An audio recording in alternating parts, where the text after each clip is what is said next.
Hello everyone. Welcome to Easy Learning YouTube channel. I am Rajesh MD.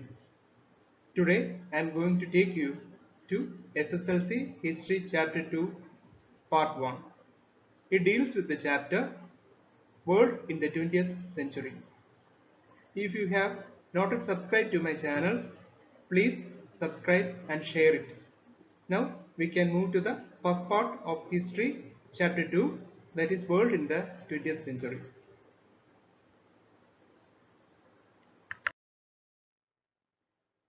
The first important question is, how did Industrial Revolution cause colonization? കോളനിവൽക്കരണം എന്ന് പറയുന്നതാണ് colonization, നമുക്കറിയാം. I shall first explain in English, later in Malayalam also.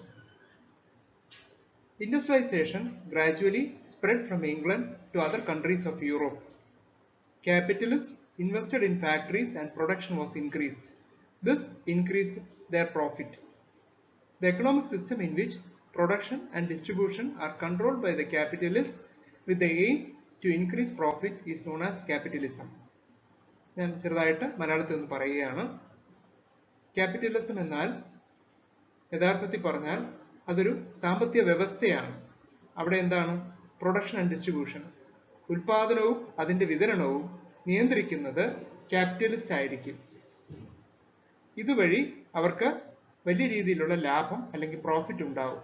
ഇത്തരത്തിലുള്ള ഒരു സമ്പദ് വ്യവസ്ഥയാണ് capitalism എന്ന് പറയുന്നത്. The advent of large scale industries enhanced capital investment.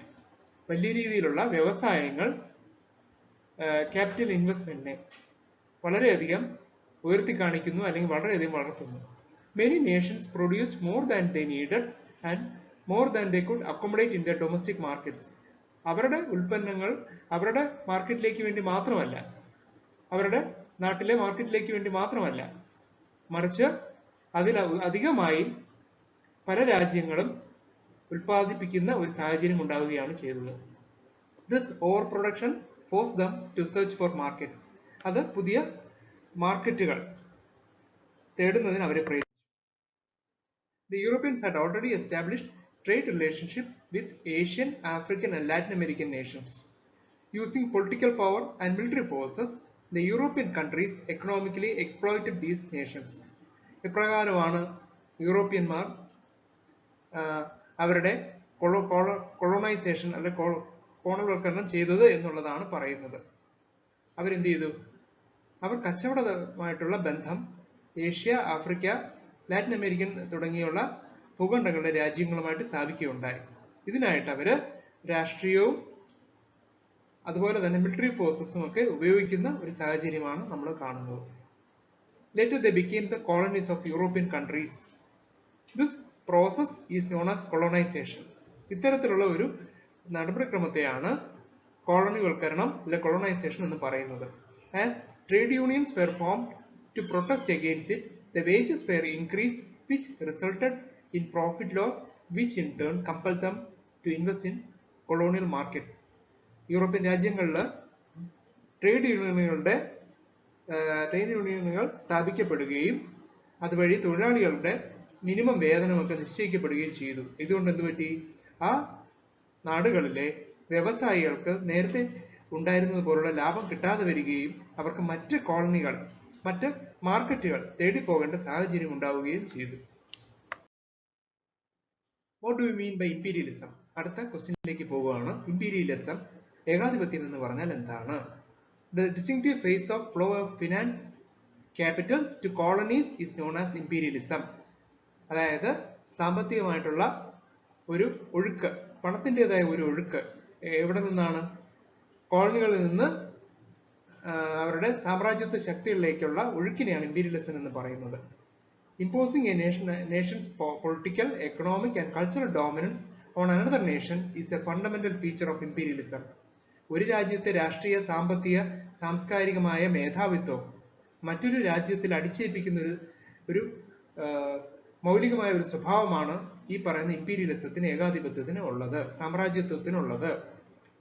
The availability of raw materials, cheap labor and low cost involved in manufacturing and selling goods in colonies. These were the important benefits of imperialism. ഈ സാമ്രാജ്യത്വവാദം കൊണ്ട് സാമ്രാജ്യത്വവാദികൾക്ക് ഒരുപാട് പ്രയോജനങ്ങൾ ഉണ്ടായി. ഒന്ന്, ഈ അസംസ്കൃത വസ്തുക്കളുടെ ലഭ്യത. രണ്ട്, ചീപ്പ് ലേബർ, ചെറിയ വേതനത്തിൽ തൊഴിലാളികളെ കിട്ടുന്നതും. അതുപോലെ തന്നെ low cost involve in manufacturing and selling goods in colonies. അതായത് ഉൽപ്പാദിപ്പിക്കുന്നതിന് വരുന്ന ചെലവും അത് സെയിൽ ചെയ്യുന്നതിന്, അത് കച്ചവടം നടത്തുന്നതിന് കോളനികളിൽ നടത്തുന്നതിനുള്ള സുതാര്യതയും ഇതിന്റെ സാമ്രാജ്യത്വ സംവിധാനത്തിന്റെ ഒരു വലിയ ബെനിഫിറ്റ് ആണ്, പ്രയോജനം. Now we can study about the difference between imperialism and colonization. Traditional economic system of the colonies was destroyed. Administrative and judicial systems were replaced. ഓരോ കോളനികളും ഒരു തലമുറകളായി നിലനിന്നിരുന്ന ഒരു സാമ്പത്തിക വ്യവസ്ഥ ഉണ്ടായിരുന്നു. അതെല്ലാം നശിപ്പിക്കപ്പെട്ടു. അതുപോലെ തന്നെ പുതിയ അഡ്മിനിസ്ട്രേറ്റീവ്, ഭരണപരമായിട്ടുള്ളതും പുതിയ നിയമവ്യവസ്ഥകളുമൊക്കെ അവിടെ നിലനിന്നതിന് പകരമായി വരികയും ചെയ്തു. The people in colonies were forced to cultivate cash crops in lieu of traditional food crops. ഈ കൊളോണിയവൽക്കരണത്തിന്റെ ഭാഗമായിട്ട് കോളനികൾ നിശ്ചയിക്കുന്ന കൃഷികൾ നടത്തേണ്ടതായിട്ട് വന്നു. സോ എന്തുപറ്റി? Poverty and unemployment increased and natural resources were widely exploited. അവിടുത്തെ പ്രകൃതിദത്തമായിട്ടുള്ളതൊക്കെ ചൂഷണം ചെയ്യപ്പെടുകയാണ് ഉണ്ടായത്. Indigenous arts, literature, language, culture and education system were destroyed. അപ്പോൾ ആ നാട്ടിന്റെ തനതായ കല, സാഹിത്യം, ഭാഷ, സംസ്കാരം, അവിടെ നിലനിരുന്ന വിദ്യാഭ്യാസ സമ്പ്രദായം, ഇവയെല്ലാം തന്നെ നാശോന്മുഖമാവുകയാണ് ഉണ്ടായത്. Competition and conflict among imperialist nations for colonies and markets led to the outbreak of wars. യൂറോപ്പിലെ പ്രമുഖമായ സാമ്രാജ്യത്വ ശക്തികൾ തമ്മിൽ പല യുദ്ധങ്ങൾ പല കാലഘട്ടങ്ങളിലും ഉണ്ടായി. എന്തിനു വേണ്ടിയിട്ടായിരുന്നു? അവർ തമ്മിൽ കച്ചവട സംബന്ധമായിട്ടുള്ള സ്പർദ്ധയും മത്സര മനോഭാവം കൊണ്ടാണ് അങ്ങനെയൊക്കെ സംഭവിച്ചത്. What are the causes for the First World War? ഒന്നാം ലോക മഹായുദ്ധത്തിന്റെ കാരണങ്ങളെക്കുറിച്ച് നമുക്ക് പഠിക്കാം. The conflicts among the imperialist powers ultimately led the entire world to a war. നേരത്തെ പറഞ്ഞതുപോലെ കൊളോണിയൽ രാജ്യങ്ങൾ തമ്മിൽ പലവിധ മത്സര മനോഭാവത്തെ തുടർന്നുണ്ടായ യുദ്ധങ്ങൾ നടന്നിരുന്നുവെങ്കിലും ഒരു ലോക മഹായുദ്ധത്തിലേക്ക് അത് എത്തിച്ചേരുമെന്ന് ആരും പ്രതീക്ഷിച്ചില്ല. അങ്ങനെ ഒരു സാഹചര്യം ഉണ്ടായി. അതിനെക്കുറിച്ച് നമുക്ക് പഠിക്കാം. The European powers fought against each other for colonies and formed various military alliances. പലവിധ സഖ്യങ്ങൾ ഉണ്ടാക്കി, മിലിറ്ററി അലയൻസസ് ഉണ്ടാക്കി പ്രമുഖമായിട്ടുള്ള യൂറോപ്യൻ രാജ്യങ്ങൾ. അങ്ങനെ പല ചേരികളായി തിരിഞ്ഞ് അവർ കോളനികൾക്ക് വേണ്ടിയിട്ട് യുദ്ധം ചെയ്യുന്ന ഒരു സാഹചര്യം നമ്മൾ കാണുകയാണ്. The Triple Alliance and the Triple Entente were examples of such military alliances. Triple അലയൻസും ട്രിപ്പിൾ എൻറ്റിറ്റിയും ഇത്തരത്തിലുള്ള രണ്ട് പ്രമുഖമായ പട്ടാള അല്ലെങ്കിൽ മിലിറ്ററി അലയൻസസ് ആണ്, സഖ്യങ്ങളാണ്. അതിൽ ഇമ്പോർട്ടൻറ്റ് കൺട്രീസ് ഏതൊക്കെ നോക്കാം. Triple alliance: Germany, Austria, Hungary, Italy. ഈ 3 രാജ്യങ്ങളായിരുന്നു ട്രിപ്പിൾ അലയൻസിലെ പ്രമുഖമായിട്ടുള്ള രാജ്യങ്ങൾ. Germany, Austria, Hungary, Italy. Triple entity എന്ന് പറയുന്ന ആ സഖ്യത്തിലെ പ്രമുഖമായിട്ടുള്ള രാജ്യങ്ങൾ എന്ന് പറയുന്നത് ഇംഗ്ലണ്ട്, ഫ്രാൻസ്, റഷ്യ. റഷ്യയും ഇംഗ്ലണ്ടും ഫ്രാൻസുമാണ്. ഫസ്റ്റ് വേൾഡ് വാറിന്റെ കണ്ടിന്യൂഷൻ ആയിട്ട് പറയുകയാണ്. The formation of such alliances created a war atmosphere in Europe. യൂറോപ്പിൽ ഒരു യുദ്ധസമാനമായ അന്തരീക്ഷങ്ങൾ പല നാളുകൊണ്ട് ഇത്തരത്തിലുള്ള സഖ്യങ്ങളുടെ നിലനിൽപ്പ് കാരണം ഉണ്ടാവുകയാണ് ചെയ്തത്. They started manufacturing and buying lethal weapons. വളരെ പ്രഹരശേഷിയുള്ള മാരകമായ ആയുധങ്ങൾ നിർമ്മിക്കുവാനും അവ വാങ്ങിക്കൂട്ടുവാനും തുടങ്ങി. They resorted to various strategies to succeed. നമുക്ക് എല്ലാവർക്കും അറിയാം, all is fair in war and love നമ്മൾ പഠിച്ചിട്ടുണ്ട്. അപ്പോൾ യുദ്ധത്തിൽ പലവിധ സ്ട്രാറ്റജീസ് എന്ന് പറയുമ്പോൾ എന്താണ്?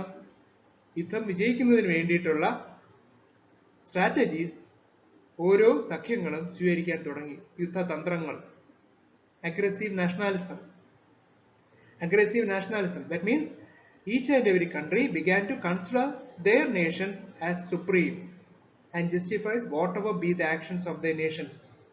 ആ രാജ്യങ്ങൾ, ഓരോ രാജ്യത്തിലെ ജനങ്ങളും അവരെന്താണ്, അവരുടെ രാജ്യമാണ് ഏറ്റവും ഉത്കൃഷ്ടമായത്, ശ്രേഷ്ഠമായത് എന്ന് തോന്നുന്ന വിധത്തിലുള്ള ഒരു നാഷണാലിസം, ഒരു ദേശീയ ബോധം വളർത്തിയെടുക്കാൻ പർപ്പസ്ഫുൾ ആയിട്ട് ശ്രമിച്ചു.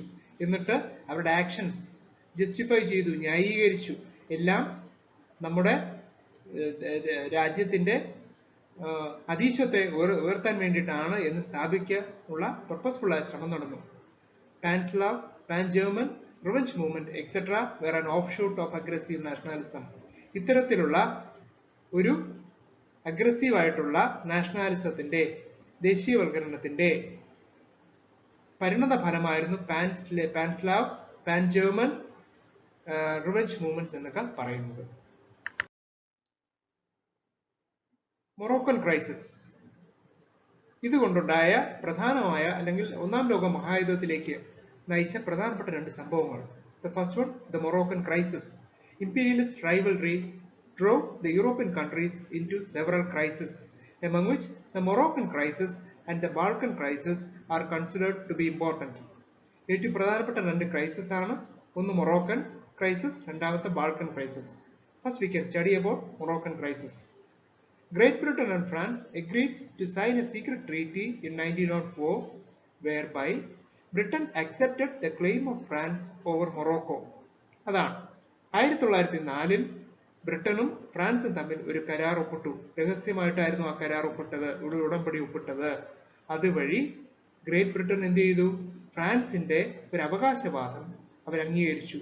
മൊറോക്കോ എന്ന് പറയുന്ന ആഫ്രിക്കൻ രാജ്യത്തിന്മേലുള്ള ഫ്രാൻസിന്റെ അവകാശവാദം Britain അംഗീകരിക്കുകയുണ്ടായി. But Germany opposed it. But the issue was solved when France agreed to transfer French Congo to Germany. In return, Germany agreed to concede Morocco to France. അതായത് ഈ നീക്കത്തെ Germany ശക്തമായിട്ട് എതിർത്തു. പക്ഷേ ഇത് യുദ്ധത്തിലെത്താതെ നയതന്ത്രജ്ഞത വഴി ഇത് പരിഹരിക്കാനുണ്ടായത്. അത് പ്രകാരം എന്ത് ചെയ്തു? ഫ്രാൻസ് ഫ്രഞ്ച് കോൺഗോ, ആഫ്രിക്കയിലെ തന്നെ ഫ്രഞ്ച് കോൺഗോ എന്ന് പറയുന്ന രാജ്യം ഫ്രാൻസിന്റെ കീഴിലായിരുന്നു. അത് ജർമ്മനിക്ക് കൈമാറാമെന്നും പകരം മൊറോക്കോയിൽ ഫ്രാൻസിന്റേതായ അധീശത്വം തുടരുന്നതിൽ തടസ്സമില്ല എന്ന് ജർമ്മനി അംഗീകരിക്കുകയും ചെയ്യുന്ന പരസ്പര ധാരണ ഉണ്ടാവുകയാണ് ചെയ്തത്. But for A long time the Moroccan crisis continue. നമുക്കറിയാം, അങ്ങനെ ആ സമയത്തുള്ള എന്താണ് ആ മൊറോക്കോ രാജ്യം നമ്മൾ ഈ സ്ലൈഡിലെ മാപ്പിൽ കാണുകയാണ്. തൊട്ടടുത്ത് ആഫ്രിക്കയിൽ അൾജീരിയ ഉണ്ട്. മുകളിലായിട്ട് യൂറോപ്പിന്റെ കിഴക്ക് ഭാഗത്തുള്ള the southernmost part of Europe, the countries like Spain, Portugal, etc. And they are divided from the mainland of Africa by Mediterranean Sea. So you get an idea about Morocco, about the location of Morocco. Now we can study about Balkan crisis. The Balkan region is situated in Europe, close to Aegean Sea and Black Sea. Balkan region ആ ഒരു location അതെവിടെ സ്ഥിതി ചെയ്യുന്നു എന്ന് പറയുകയാണ്. അത് യൂറോപ്പിലാണ്, Aegean സീക്കും black സീക്കും അടുത്തായിട്ടാണ് സ്ഥിതി ചെയ്യുന്നത്. It was a part of Ottoman empire. Ottoman empire അതായത് തുർക്കി സാമ്രാജ്യത്തിന്റെ ഭാഗമായിരുന്നു ആ സമയത്ത് Balkan. In 1912 the Balkan League, that means it constituted of countries like Greece, Bulgaria, Serbia and Montenegro. ഈ കൺട്രീസ് എന്ത് ചെയ്തു? ദേ ഡിഫീറ്റഡ് ടർക്കി. ഞാൻ നേരത്തെ പറഞ്ഞതുപോലെ ഈ 4 രാജ്യങ്ങളുടെ സഖ്യമായ ബാൾക്കൻ ലീഗ് തുർക്കിയെ തോൽപ്പിച്ച് ഓട്ടോമൻ എംപയറിന്റെ അധികാരികളായ തുർക്കിയെ തോൽപ്പിക്കുകയാണ് ഉണ്ടായത് 1912. However, the conflict among the allied nations in sharing the benefits of war led to the breakup of the Balkan League and resulted in wars among them. ഈ യുദ്ധത്തിന്റെ നേട്ടങ്ങൾ വീതം വയ്ക്കുന്നതിനെ സംബന്ധിച്ച്, അതിന്റെ വിഹിതത്തെ സംബന്ധിച്ച് ഉള്ള തർക്കം കാരണം എന്തുപറ്റി? ബാൾക്കൻ ലീഗ് അതിന്റെ നിലനിൽപ്പ് അവതാളത്തിലാവുകയും ആ ബാൾക്കൻ ലീഗ് സ്പ്ലിറ്റ് ആയി പോവുകയും അതുവഴി ഈ രാജ്യങ്ങൾ തമ്മിൽ യുദ്ധം ഉണ്ടാവുകയും ചെയ്തു. ഈ സ്ലൈഡിൽ ബാൾക്കൻ ക്രൈസിസ് ഉടലെടുത്ത ആ നാട്ടിന്റെ, നേരത്തെ പറഞ്ഞ ബാൾക്കൻ ലീഗിൽപ്പെട്ട രാജ്യങ്ങളുടെ ആ മാപ്പാണ് കാണിച്ചിരിക്കുന്നത്. Turkish Ottoman empire Balkan control ചെയ്യുന്ന സമയത്തുള്ള മാപ്പാണ്, ഇപ്പോഴത്തേതല്ല. അതിൽ നമുക്ക് അതിന്റെ അയൽ രാജ്യങ്ങളായിട്ട് ഉള്ള മോണ്ടിനീഗ്രോ, സെർബിയ, ബൾഗേറിയ, ഒരു സമയത്ത് ഇതൊക്കെ മോണ്ടിനീഗ്രോ, സെർബിയ ഒക്കെ യുഗോസ്ലാവിയയുടെ ഭാഗമായിരുന്നു. അല്പം നോർത്തിലോട്ട് പോകുമ്പോൾ, once we go northwards, we can see Bosnia Herzegovina, Greece to the south, Aegean Sea to the east ഒക്കെ നമുക്ക് കാണാൻ കഴിയും. And Black Sea also a little above it in the northeastern location.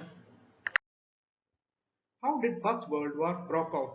ഇനി ഒന്നാം ലോക മഹായുദ്ധം എങ്ങനെയാണ് പുറപ്പെട്ടതെന്ന് അതിന്റെ immediate cause നമുക്ക് പഠിക്കാം.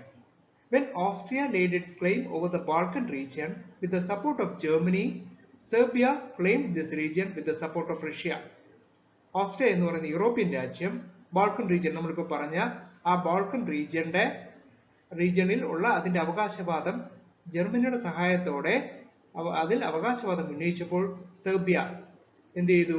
റഷ്യയുടെ സഹായത്തോടു കൂടി സെർബിയയും ബാൾക്കൻ റീജിയണിൽ അതിന്റെ അവകാശവാദം ഉന്നയിച്ചു. At this time, a Serbian youth, his name was Princip, Gavrilo Princip. He assassinated Francis Ferdinand, the heir to the throne of Austria, at the Bosnian capital Sarajevo in July 1914. Austria held Serbia responsible for it and declared war on Serbia on 28th July 1914. അതായത് July 28-ാം തീയതി 1914 ഒരു Serbian യുവാവ്, ഗവറിലോ പ്രിൻസിപ്പ് എന്നാണ് പേര്, അദ്ദേഹം Francis Ferdinand എന്ന് പറഞ്ഞ Austrian രാജകുമാരനെ, ഓസ്ട്രിയയുടെ ഭാവി രാജാവാകേണ്ട ഫ്രാൻസിസ് ഫെർഡിനാൻഡിനെ സെറയേവോ എന്ന് പറയുന്ന ബോസ്നിയയുടെ തലസ്ഥാനത്ത് വെച്ച് കൊലപ്പെടുത്തുകയുണ്ടായി. സ്വാഭാവികമായിട്ടും നേരത്തെ പറഞ്ഞതുപോലെ അവർ തമ്മിലുള്ള ഒരു യുദ്ധസമാനമായ അന്തരീക്ഷം ഉണ്ടായതുകൊണ്ട് എന്ത് ചെയ്തു? ഓസ്ട്രിയ സെർബിയയാണ് ഈ കൊലപാതകത്തിന്റെ പിന്നിലെന്ന് ആരോപിക്കുകയുണ്ടായി. The allied nations rushed to help their allies. അപ്പൊ എന്ത് ചെയ്തു? നേരത്തെ പറഞ്ഞതുപോലെ triple alliance, triple entente countries ഒക്കെ അവരുടെ രാജ്യങ്ങൾക്ക് പിന്തുണ പ്രഖ്യാപിച്ചുകൊണ്ട് യുദ്ധസമാനമായ സാഹചര്യത്തിലേക്ക് കടക്കുകയുണ്ടായി. In one way or the other, all nations of the world were involved and hence war came to be known as World War. അതാണ് ലോകം ഇന്നേ വരെ അഭിമുഖീകരിച്ചിട്ടുള്ളതിൽ വെച്ച് ഏറ്റവും ഭയാനകമായ ഒരു യുദ്ധമായ ഒന്നാം ലോക മഹായുദ്ധം ആരംഭിക്കുകയാണ് ഇതുവഴി ഉണ്ടായത്. കാരണം എന്താണ്? അതിന് എന്തുകൊണ്ട് നമ്മൾ ലോകമഹായുദ്ധം എന്ന് പറയുന്നു? യൂറോപ്പിലെ പ്രമുഖമായ രാഷ്ട്രങ്ങൾ രണ്ട് ചേരിയായിട്ട് ചേർന്ന് യുദ്ധം ചെയ്തെങ്കിലും ലോകത്തിലെ എല്ലാ ഭൂഖണ്ഡങ്ങളിലും അവരുടെ കോളനികൾ ഉണ്ടായിരുന്നതിനാൽ അവിടെ എല്ലാ രാജ്യങ്ങളിലേക്കും ഈ യുദ്ധം വ്യാപിക്കുകയാണ് ഉണ്ടായത്. അങ്ങനെ ഒരു തരത്തിൽ അല്ലെങ്കിൽ മറ്റൊരു തരത്തിൽ എല്ലാ ലോക രാഷ്ട്രങ്ങളും ഈ യുദ്ധത്തിന്റെ പ്രത്യക്ഷമോ പരോക്ഷമായ രീതിയിൽ പങ്കെടുക്കുകയും അതിന്റെ ദുരിതഫലങ്ങൾ അനുഭവിക്കുകയും ചെയ്യുന്നതാണ് നമ്മൾ കാണുന്നത്. The Treaty of Versailles was an example of vengeance against the defeated nations. Discuss. അതായത് 1918-ൽ ഒന്നാം ലോക മഹായുദ്ധം അവസാനിച്ച ശേഷം ഏർപ്പെട്ട പല കരാറുകളിൽ പ്രമുഖമാണ്. The most important one is the Treaty of Versailles. അത് ഒരു ശത്രുതയുടെ അടിസ്ഥാനത്തിലാണ് ആ കരാർ ഉടമ്പടി ഒപ്പിട്ടത് എന്ന് പറയുന്നത് എന്തുകൊണ്ട്? That is it. I shall explain first in English, later in Malayalam. A peace conference was convened at Paris in 1919 to discuss post-war situation under the leadership of winning allies Britain and France. നമുക്കറിയാവുന്നതുപോലെ triple entente countries ആയ Britain, France, Russia ഇവരാണ് യഥാർത്ഥത്തിൽ ആ യുദ്ധത്തിൽ ഒന്നാം ലോക മഹായുദ്ധത്തിൽ ജയിച്ചത്. Russia യുദ്ധം തീരുന്നതിന് മുമ്പേ അതിൽ നിന്ന് പിൻവാങ്ങിയിരുന്നു. 1917 റഷ്യൻ വിപ്ലവത്തെ തുടർന്ന് അധികാരത്തിൽ വന്ന ബോൾഷെവിക്സ് അവരെന്ത് ചെയ്തു? ലെനിനൊക്കെ എന്ത് ചെയ്തു? റഷ്യ യുദ്ധത്തിൽ നിന്ന് പിന്മാറുന്നതായിട്ട് അറിയിച്ചു. അപ്പോൾ ബ്രിട്ടനും ഫ്രാൻസുമാണ് പ്രധാനമായിട്ട് ട്രിപ്പിൾ എൻറ്റിറ്റിയുടെ പ്രതിനിധികളായിട്ട് ഒന്നാം ലോക മഹായുദ്ധത്തിൽ പൊരുതുകയും 1918 വരെ യുദ്ധം അവസാനിക്കുന്നവരെയും പൊരുതിയത്. എന്ത് ചെയ്തു? A peace conference was convened at Paris. ഫ്രാൻസിന്റെ തലസ്ഥാനമായ പാരീസിൽ 1919 യുദ്ധാനന്തരമായിട്ടുള്ള സാഹചര്യം ചർച്ച ചെയ്യുന്നതിന് വേണ്ടി ഒരു മഹാസമ്മേളനം വിളിച്ചുകൂട്ടുകയുണ്ടായി ബ്രിട്ടന്റെയും ഫ്രാൻസിന്റെയും നേതൃത്വത്തിൽ. Several treaties were signed by the victorious nations with the defeated nations. വിജയശ്രീലാളിതരായ നേരത്തെ പറഞ്ഞുള്ള രാജ്യങ്ങളും പരാജിതമായിട്ടുള്ള രാജ്യങ്ങളും തമ്മിൽ പലവിധ കരാറുകൾ ഒപ്പിടുകയുണ്ടായി. The most important among them was the Versailles Treaty, and it was signed with Germany, the most important country among the defeated ones, in 1919. അതാണ് Germany ആയിരുന്നു നമുക്കറിയാവുന്നതുപോലെ ട്രിപ്പിൾ അലയൻസിലെ പ്രമുഖമായ രാജ്യം വേഴ്സൽസ് ട്രീറ്റി അവരുമായിട്ടാണ് 1919 ഒപ്പിട്ടത്. According to this treaty or the Versailles Treaty, German colonies were divided among the victorious powers and Germany was forced to pay a huge amount as war indemnity. പരാജയപ്പെട്ടതുകൊണ്ട് തന്നെ ജർമ്മനിക്ക് ഈ ഉടമ്പടിയുടെ വ്യവസ്ഥകൾ അനുസരിക്കേണ്ടതായിട്ട് വന്നു. അത് പ്രകാരം ജർമ്മൻ കോളനികൾ, ലോകമെമ്പാടുമുള്ള ജർമ്മൻ കോളനികൾ വീതം വയ്ക്കുകയും ഈ യുദ്ധത്തിലുണ്ടായ നാശനഷ്ടങ്ങളുടെ ഉത്തരവാദിത്വം ജർമ്മനിയുടെ മേൽ അടിച്ചേൽപ്പിക്കപ്പെടുകയുമാണ് ഉണ്ടായത്. That means Germany was forced to pay a huge amount as war indemnity. The Allies occupied the rich mines of Germany. തീർന്നില്ല. ഉടമ്പടിയുടെ അടുത്തൊരു വ്യവസ്ഥ എന്ന് പറയുന്നത് ബ്രിട്ടനും ഫ്രാൻസും ഒക്കെ ജർമ്മനിയിലെ ഖനികൾ, വളരെ സമ്പുഷ്ടമായിട്ടുള്ള ഖനികൾ സ്വന്തമാക്കുന്ന ഒരു കാഴ്ചയാണ് നമ്മൾ കണ്ടത്. Above all, war guilt was imposed on Germany and was disarmed. ഇതിലാണ് ഏറ്റവും നമ്മൾ ഇനി പഠിക്കുന്ന രണ്ടാം ലോക മഹായുദ്ധത്തിന്റെ വിത്തുകൾ വിതച്ചിരിക്കുന്നത്. യഥാർത്ഥത്തിൽ പറഞ്ഞാൽ ഈ വേഴ്സൽസ് ട്രീറ്റി ഉൾപ്പെടെയുള്ള ഒന്നാം ലോക മഹായുദ്ധത്തിന് ശേഷം ഒപ്പിട്ട കരാറുകളിലെ വ്യവസ്ഥകളാണ്. അതിൽ ഏറ്റവും പ്രമുഖമായിട്ട് പറയപ്പെടുന്നത് ഏതാണ്? The war guilt was imposed on Germany. യുദ്ധത്തിന്റെ മൊത്തം ഉത്തരവാദിത്വവും അത് ജർമ്മനി വരുത്തി വെച്ചതാണെന്നുള്ള രീതിയിലായിരുന്നു വ്യവസ്ഥ, ഉടമ്പടിയിൽ വ്യവസ്ഥകൾ വച്ചിരുന്നത്. And they was disarmed. ഇനി ഒരു യുദ്ധം വരരുത് എന്ന് കരുതിയിട്ട് ജർമ്മനിയെ കംപ്ലീറ്റ് ആയിട്ട് നിരായുധവൽക്കരിക്കുകയാണ് ഉണ്ടായത്. Thus we have come to the end of the history chapter 2 part 1. Thank you all for watching this video. നിങ്ങൾ കേട്ടതുപോലെ മലയാളത്തിലും ഞാൻ ഇതിന്റെ എല്ലാം വിശദമായിട്ട് പറഞ്ഞിട്ടുണ്ട്. Thank you all. Please subscribe and share with your friends.